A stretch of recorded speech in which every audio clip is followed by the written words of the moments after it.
Welcome into the Brix Lego Studio, where today we're going to learn about giving our Lego models articulation. That is the ability to pose or bend in ways that add play value and give a sense of realism. Let's take a look at some ways that you can add movement and posability to your Lego models through some cool tips and techniques. Come on! While many of our objects in our Lego worlds are going to be static, as in they do not move, that's okay. They're great for backgrounds, prop pieces, and environments for our Lego figures to live in.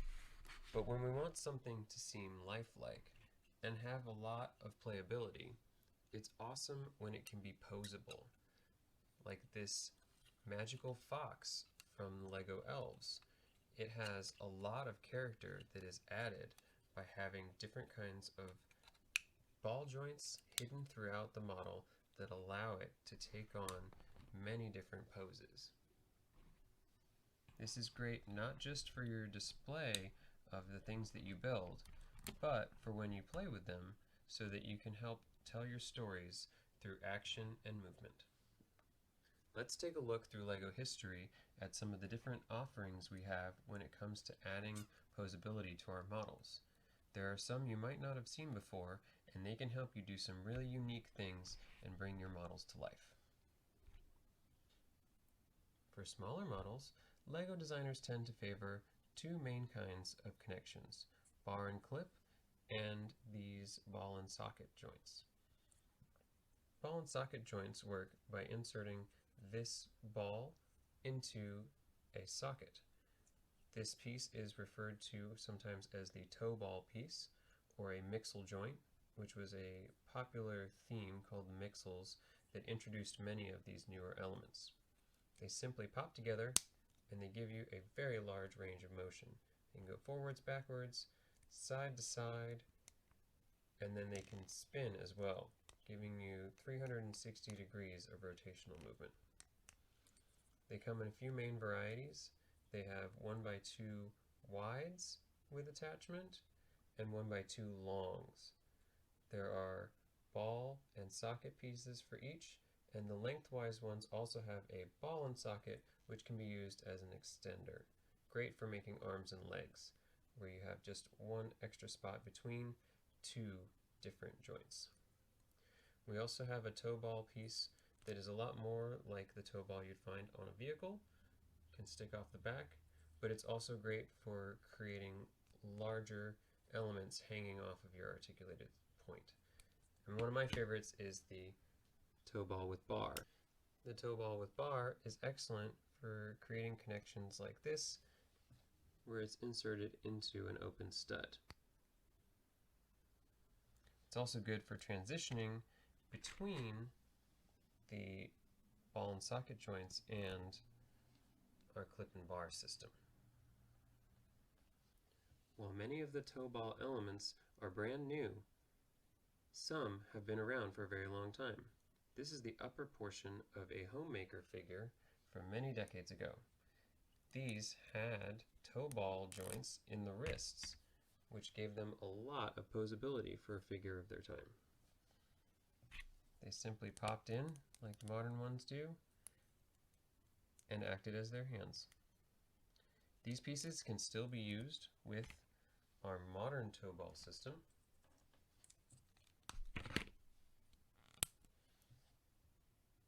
And are especially useful for creating small models because, similar to these modified plates that we're seeing nowadays, it has a rounded edge. That rounded edge allows you to build between sandwiched bricks and be able to turn that connection. It will rotate in place between the bricks because it doesn't have a right angle on the edges. These vintage pieces aren't too uncommon, but in gray they are actually super rare because it's such an excellent color for using in many different models. The next most popular connection family is definitely the bar and clip. This allows you to create in a very small space parts that move while being firmly attached to one another. There are too many to list right now, but I'm going to highlight a few of my favorites. Let's hold the bar out. We've got robot arms in many different varieties, as well as claw-like pieces. So many amazing options in the robot arms department. And many of them turn into another bar attachment themselves. This one has an open spot for a bar, as well as this one, and this one becomes a bar. Lego bar elements, no matter which piece they are, will always be compatible with your clip elements. This one's really fun because it switches directions. It's a droid arm.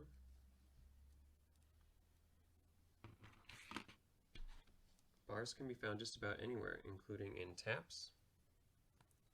And I love these bar holder elements. This one has a bar and a holder, and this one has a clip and a holder. And they go really well together, and then can adapt by having bars in the end of them. They can give you some really amazing geometric shapes and are excellent for building small posable creations. You can also use a lot of the more simple bar and clip connections to create some fantastic angles, as well as for inverted building, simply by changing the orientation of the pieces that you're connecting. And again, one of my favorites is this bar element here that allows you to rotate your piece once it's placed on this end. One of the best Lego sets out right now, if you're looking to build a small articulated creation, is this Marvel Eternals Aerial Assault 76145 set. It has an amazing array of these smaller ball joint pieces in many different configurations, as well as warm gold bar and clip elements by the handful. It's a really cool model, so let's take a look at it. Wow, check this creature out. Look at those pearlescent wings. It's super posable and has shoulder joints, elbow joints, and wrist movement, as well as rotation. The head can move in multiple ways, including the ears. All of these feather-like pieces on the wings are also posable. In addition to the legs, it can take so many different poses.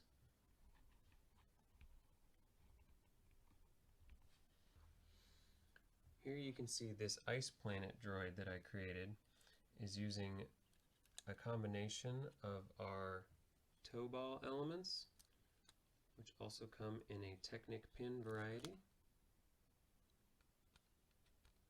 and lots of bar and clip connections throughout to create knees, ankles, and wrist joints. Just about everything on this little guy can be repositioned to give it expressive and action poses. I'm also using one of my favorite vintage hinge systems called the finger hinge. Let's take a look at how some of those worked. Certain techniques can only be achieved by using the smooth, flowing hinge that existed during the 1990s. Looking at the variety of finger hinges here, you can see they came in many different shapes, sizes, and colors. Let's take a look at some of the most important ones. These elements come in two varieties, 2-finger and 3-finger. They interlock with a really tight fit and pop together and have sort of a medium friction hinge. One thing that was particularly interesting about them is that if you place them opposite like we did with our clip and bar technique, you could get a nearly perfect 180-degree turn and mirror your Lego bricks. Some notable finger hinges include the flat tile-like hinge. This one was cool because you could place the top piece on, and when it collapses, it gets to be almost like a brick and will fold open from the corner here. We also have this one, which was often used in science fiction creations. Very cool, kind of like a joystick. It was an early version for many of us instead of a lightsaber, before the lightsaber hilt existed. We have some long ones, and two wides, as well as this one, which is connected to a 2x2 turntable, which is pretty cool.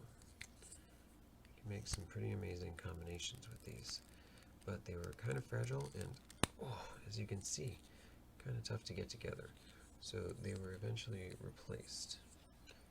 While some of our hinges, like these brick-shaped rocker hinges, have survived the ages, others have not. These finger hinges went away and have been replaced with the clicky joints, which we still see today. These offered a new, interesting variety because they were able to hold various degrees of poses as opposed to being a smooth swivel. They came in brick and plate varieties, as well as some cylindrical shapes.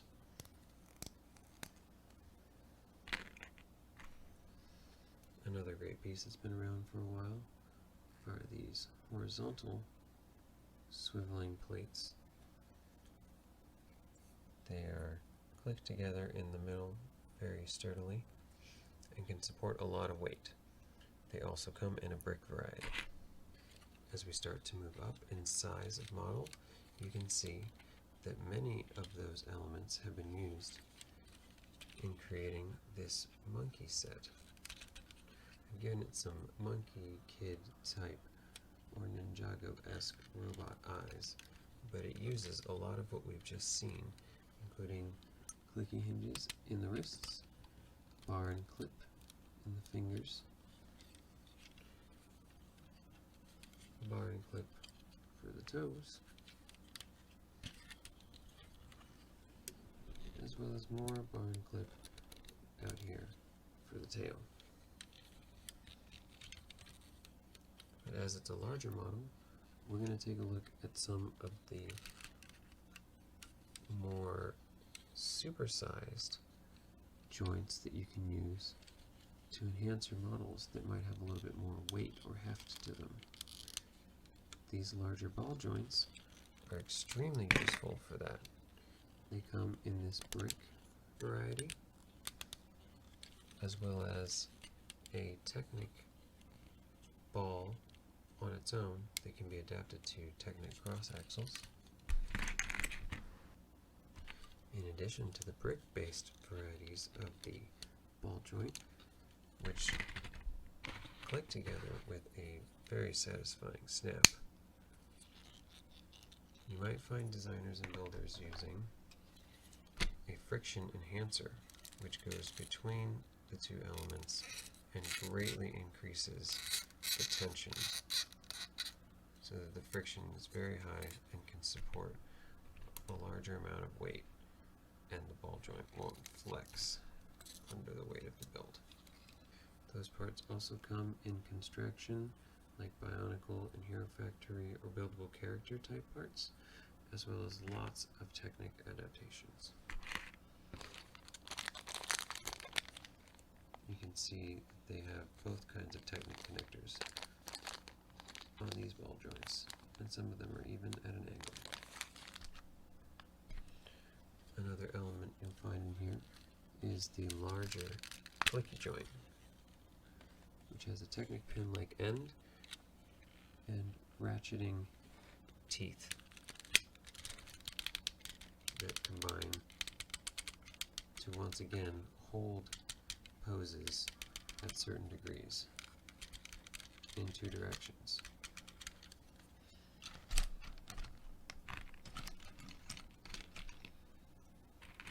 These pieces almost always have a brick-like component and click together and just have a really strong snap.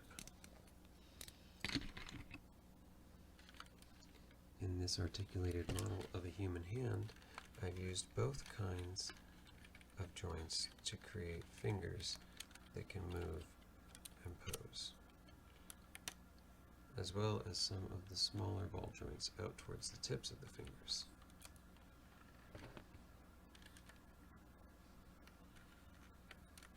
This allows me to get many different kinds of shapes together, working as one to form a lifelike rendition of a hand.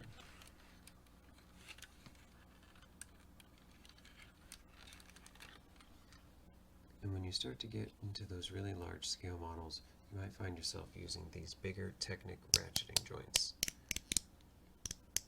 You can tell by their ratcheting sound that they have a much higher tension, and their friction will keep even the biggest models standing as long as you use enough of these. You'll oftentimes find those kinds of joints in Star Wars Imperial walkers, since they are very similar to the shape and style of the actual model. You can see how well it holds up a very top-heavy model. If you find yourself needing something stronger than even doubled up or quadrupled sets of these in your model, look to sets like Voltron, the Monkey Kid Monkey King mech, and the upcoming Ultimate Collector Series AT-AT, and find their instructions. Those will help you see some amazing techniques for supporting even larger and massively heavy models, but still retaining some form of articulation throughout the build. Thanks so much for joining us here in the Brix LEGO studio today to learn how to give articulation to our LEGO models. Hopefully some of the tips and tricks you've learned today can be useful in building your own amazing LEGO creations. Whether you're using joints that move smoothly or ratcheting joints for larger projects, anything you make is going to be absolutely amazing. As always, feel free to reach out if you have any questions about what you're building or need any other additional help. Thanks so much for joining us today. Until next time, hit those bricks and play well. Bye!